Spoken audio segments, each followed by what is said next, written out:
What's good with YouTube? You already know, Big Flacco, ACP, a convict's perspective, hoping everybody has a positive and productive day. Before we get to this video though, I need you guys all to hit that like button, comment, subscribe, do all those things to help support this channel, and hit that bell notification for future fire content. So once again, we have another incident that has happened in New Folsom State Prison. This happened May 3rd, 2024.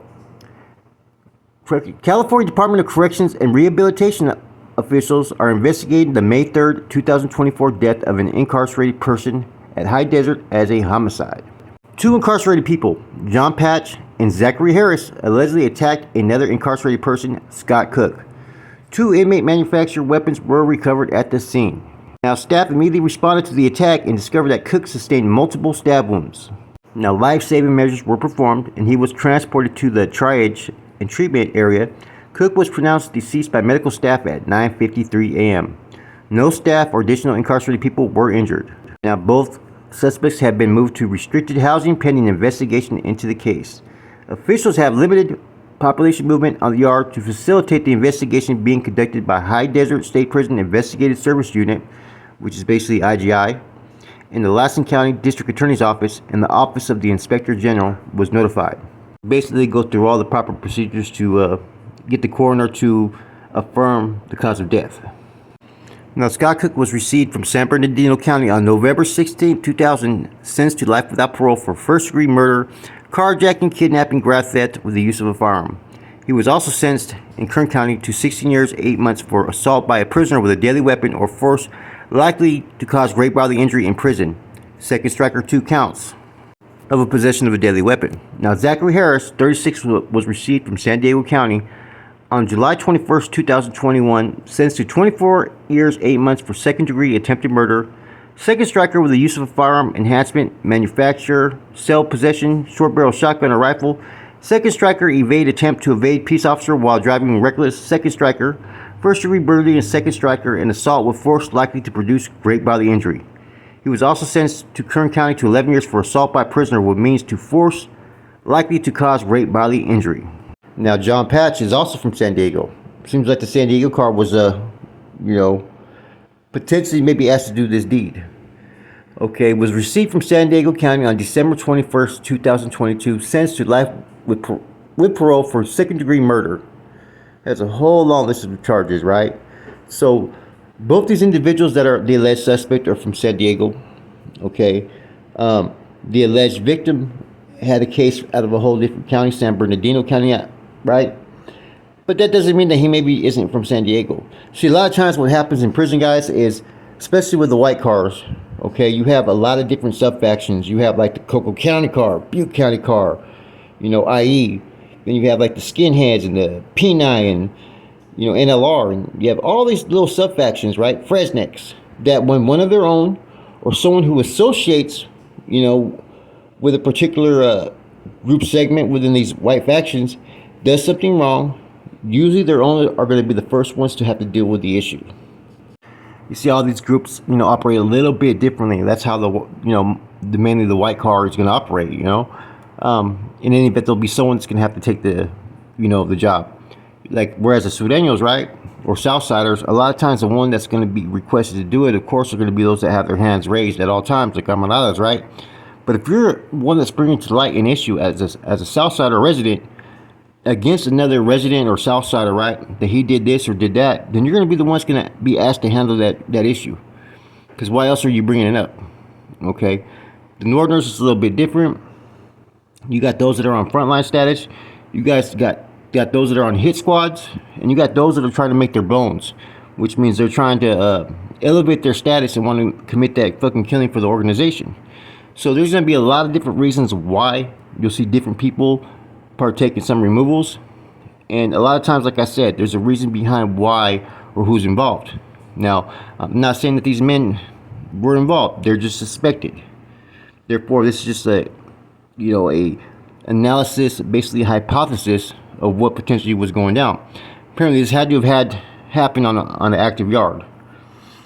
I'm not as familiar as far as the SNY white groups. But, mainly this type of hit that went down, it rings basically active woods. Now, let's look at everything like in a nutshell. the last few months you haven't seen too many issues or too many removals or the deaths caused by basically any of the white cars. And I really believe that's because, the AB trial that was going on. You don't want to bring any attention to your group or anything when you're going to trial. Now that the trial is over, now it's time to handle business. So, this could potentially be something that was already in the works, but they wanted to wait till the trial was over. In the late 70s, one of the issues that was brought against Bobo, right, the NF general from San Diego, or excuse me, Santa Barbara, was that he wanted to stop a lot of the killings going on because of trial. And a lot of the NF members were like, well, we're going to take our foot off the neck of all these individuals. If we don't handle our business, these individuals are going to do what they're going to do. So there was a lot of backlash by the stance that he was taking. But it really did make sense, because that was part of the reasons why they were indicted, was because of so many murders that were going down. And a lot of those murders were all like NF connected, within their rank and file, those that weren't handling business, those that were using drugs on the streets. So all it did was bring a lot of attention upon the NF organization. And Bobo wanted to kind of change that. Let's handle business after we get through this trial. Because as you see, as soon as the AB were found guilty in their federal RICO case, days later, this incident happens. And it kind of reminds me of everything that was going on during Operation Black Widow. And a lot of people were on standby of what they needed to do. Everybody was handling business within their household, different regiments and whatnot, right? But I remember in Corcoran, I was talking to Silver, and I sent Silver the information about Corny and all of them finally pleading guilty. And I remember Silver got at me and said, this is good, because now everybody can start to move forward, because everybody was playing the waiting game. And a lot of times in prison, when it comes to politics and rendering decisions or making moves, you basically got to wait things out sometimes. Now, 2024 is, man, it's come to be one of the most bloodiest, deadliest years in recent memory. Every year has been a lot of murders in the state of corrections. Like, I think the lowest number the last 4 years maybe was 16, if I'm not mistaken. But right now, they're on pace to have like 30-something murders easily in the Department of Corrections. And you got other states in the federal system as well. They're all violent right now. This isn't just a California thing that there's a lot of murders. Just California has a high population of incarcerated individuals. So therefore, it's easy to recognize how many murders are going down. But all these other states are following suit. They're doing the same thing. It's just how the systems are operating nowadays. A lot of you guys have wondered why I didn't take that plea that was offered to me, because there's no guarantee I'm going to be coming home. There's no guarantee I don't come home in a pine box. There's no guarantee I don't take somebody's life. None of that's fucking no guarantees. And all that's on the table once you enter prison.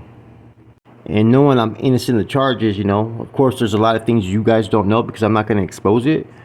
Gives me all the incentive and reasons why, I want to take it to trial. I don't want to be like this dude right here, who got killed. There's no guarantee when you go to prison that you're coming home. There's been numerous situations where dudes have came in with like just 2 years, 3 years, and their life gets took. There's been numerous situations where they come in with 2 or 3 years and they take a life. Now look what happened in Pleasant Valley, Kalinga. They have that program for under 25, and they don't go off classification points. You could have like 12 points to like 100 and some points, and you could be at that facility as a young offender program, right? You had that one individual who barely got hit the system and was only serving a 2-year sentence, got his life took. So you see what I'm saying? You never know what could happen.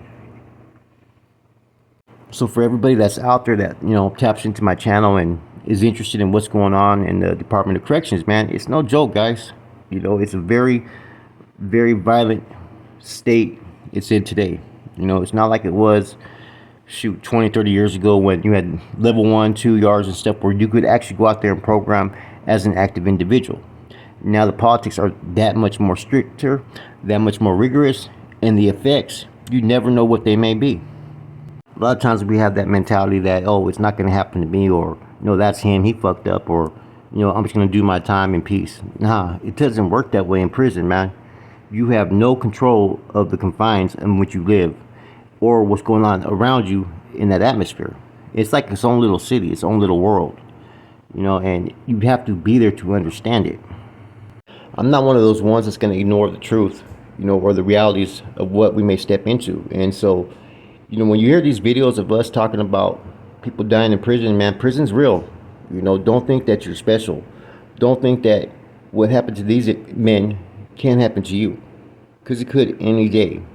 Now, on the thumbnail, guys, the individual to the left, that's the victim. The other two individuals that you can see, I'm going to assume that they're both skinheads. There's one that has a tattoo WSH or something like that, and I'm assuming that he's a skinhead. So this was probably, you know, an issue amongst the skinheads, and that it had to be dealt with. You know, that's my, like I said, I'm assuming here, but pretty much when you have two skinheads in the picture, it makes a lot of sense. With that said, man, I hope you guys have a positive day. I'm out.